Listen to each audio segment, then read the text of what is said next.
executive session, so marami siyang complaint. One is complaint by Congresswoman Karim. I think dalawa yun, yung complaint niya. And the other is yung complaint ng NUP, 29 of the NUP members, at kasama ko ron.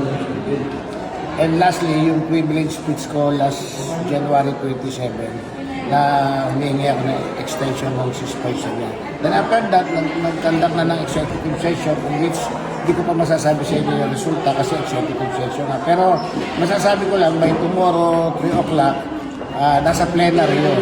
Kasi ang nakalagay naman doon is to report immediately the result of the committee hearing. At the plenary will decide by tomorrow kung magagrant yung 60-day suspension or I do not know what will happen. Tama po ba hindi po humarap si Congressman Herzog? Yes, and beforehand,